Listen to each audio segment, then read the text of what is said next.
Okey, jadi inilah dia pokoknya. Pokok ganda rusa. Orang Kedah, orang Perak lebih kuranglah dipanggil ganda rusa. Ada juga yang panggil pokok peruang, pokok jeruang. Ada yang panggil murai hitam, serusa hitam, ganduk rusa, ganda rusa, janda rusa, macam-macam lagi lah. Apa-apa pun, nama saintifik sebenarnya ialah Justicia gendarusa. Memang itu nama sebenar dia. Jadi pokok ni kebanyakannya terdapat di negara-negara tropika lah. Ya, pokoknya rendah-rendah je, pinggang-pinggang kita macam tu je lah. Jadi kalau waktu saya kecil-kecil dulu, arwah mak saya dia petik-petik macam ni. Lepas tu dia susun di atas tilam dan lapik dengan kain nipis. Lepas tu dia baring di atasnya. Mak saya memang ada masalah tulang belakang, jadi saya selalu tengok dia buat macam tu. Tapi saya hari ni nak buat minyak supaya senang saya nak menggunakannya. Taklah setiap kali saya nak pergi petik macam tu kan. Jadi untuk buat minyak macam biasa kita kena keringkan lah. Hari ni memang cantik hari, jadi saya jemur je lah. Saya jemur. Lepas tu ni sekarang ni saya ramas supaya kita dapat permukaan yang lebih banyak sebelum kita start masak minyak tu.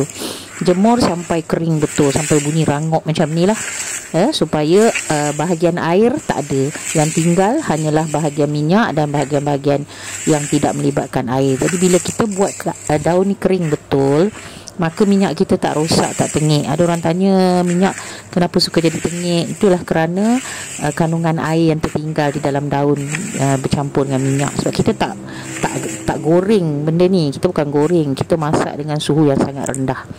Jadi sebab banyak daun ni, saya tak boleh nak buat double boil. Maka saya akan gunakan saya punya slow cooker lah.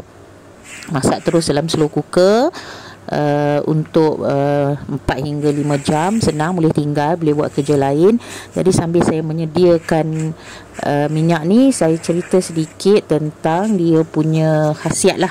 Kenapa sebenarnya, agaknya dulu kenapa orang tua kita menggunakan daun ni ya. Rupa-rupanya antara khasiat daun ganda rusa ni, dia mempunyai pentantiflorin yang menunjukkan tindakan yang positif ke atas virus HIV. Dia ada ingredient aktif yang seperti alkaloid, saponin, flavonoids, essential oils dia pun ada, tannin dan steroid. Jadi dia sangat berkhasiat dari segi pharmaceutical. Okey, untuk menginfuskan minyak di dalam daun ni, saya gunakan minyak kelapa, oil refined, cosmetic grade, dan yang sesuai untuk skincare dan juga sabun. Jadi kita hanya perlu tuang dan bagi hapus betul-betul daun yang kita dah ramas tadi tu. Kalau kita tak ramas, dia akan jadi lebih tinggi, banyak pula minyak nak gunakan. Jadi dia tak pekat lah kita punya hasil infuse tu. Jadi lepas tu bila dah agak hapus, kita masukkan saja ke dalam badan slow cooker kita. Pastikan kita letak low ya. Kalau kita nak buat double boil di dalam slow cooker, kita bolehlah guna high. Tapi kalau kita setakat nak memasakkan secara direct macam ni, kita kena guna low. Dan biar tinggal sajalah. Dia tak akan kering ya. Kalau tertinggal 10 jam pun insya-Allah tak ada apa-apa, sebab dia akan masak dalam suhu yang sangat low. Okey? Alhamdulillah dah masak dah ni dalam 5 jam jugalah ya, sebab saya sempat pergi kenduri semua dulu. Jadi sekarang ni proses terusnya ialah kita nak tapis lah. Sebenarnya kalau tak tapis saja nak biarkan daun tu dalam tu untuk berapa lama lagi pun tak kisah. Tapi sekarang ni saja saya nak tapis sebab saya dah nak dekat nak guna dah benda ni. Saya dekat nak bancuh dah dengan yang lain. Jadi sebelum saya tapis tu, saya kena label botol sebab dah banyak sangat minyak saya buat. Kadang-kadang saya sendiri lupa, terpaksa buka, cium, ni minyak apa. Jadi hari ni saya ambil masa labelkan dulu botol-botol ni. Ada beberapa botol yang saya nak label, yang saya masih ingat lagi minyak-minyak yang saya buat.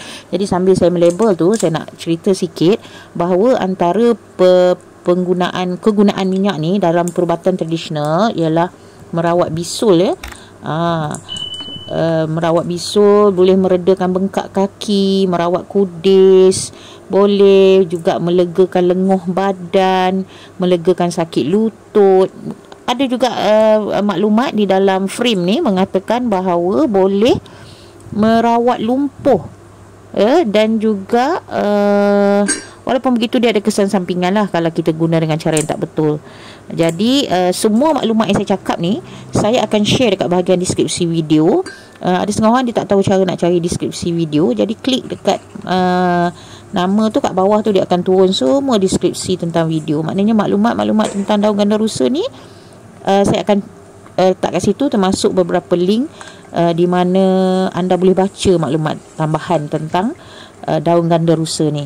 Okey, jadi sekarang ni dah sejuk sikit. Jadi saya tinggal nak tapis saja daun ni. Saya gunakan tapis kasar biasa je, sebab daun pun saya tak ramas halus sangat, saya bukan blend. Jadi tapis kasar pun dah okey dah. Setakat terlepas sikit-sikit yang halus tu okey je, tak ada apa-apa. Boleh je kita guna untuk gosok badan kan. Okey, jadi saya rasa selesai dah saya menapis ni. Sekarang saya kena masukkan dalam botol lah. Sebab itulah saya kena tanda, sebab botol saya ni lebih kurang sama je semuanya. Ya, okey. Nanti selesai yang ni, ada lagi daun-daun lain yang saya nak buat, barulah kita akan campurkan semuanya. Okey, jadi salah satu cara yang saya rasa yang mungkin dulu kenapa mak saya gunakan daun ni adalah, saya rasa yang melegakan lenguh badan tu lah agaknya. Saya pun kecil-kecil, saya pun tak tahu sebenarnya apa tujuan dia. Cuma saya selalu tengok dulu kan, mak saya selalu ambil daun tu yang saya jadi macam, bila saya dah suka dengan membuat perubatan herba ni, memang saya mencari mana-mana daun yang arwah mak, arwah tok saya selalu guna. Jadi dari situ saya study lah, cari maklumat-maklumat tambahan tentang daun-daun ni. Rupanya memang semua yang mereka guna dulu memang banyak betul khasiatnya ya. Okey, so kita teruskan. Jadi dah tapis tadi, kita tuanglah ke dalam botol untuk kita simpan. Jadi ini pekat ya. Ini pekat sebab kita masak selama 5 jam dan dengan minyak yang sedikit. Okey, so siap dah minyak ganda rusa yang saya dah labelkan begitu-begitu je. Dan juga rupa dia agak kehijauan sikit lah, dia keluarlah dia punya klorofil tu. Okey, ini minyak mayam yang saya buat dalam video yang lepas. Saya tak keluarkan pun daun dia, saya biar dia berendam lama. Sebab itu saya buat kaedah double boil. Okey, ini hari tu saya ada buat minyak jintan manis masa kita nak buat minyak UG, dan juga saya ada buat minyak kayu putih.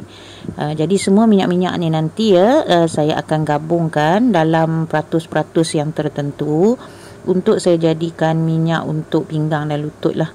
Sebab itu yang masalah yang saya alami. Mungkin saya akan tambah sedikit mentol, peppermint ataupun wintergreen untuk beri rasa panas dan rasa sejuk-sejuk. Okey, so untuk video ini sampai di sini sajalah. Saya ucap terima kasih banyak-banyak kerana masih sudi bersama dengan saya. Moga bermanfaat, dan sehingga di video lainnya. Assalamualaikum.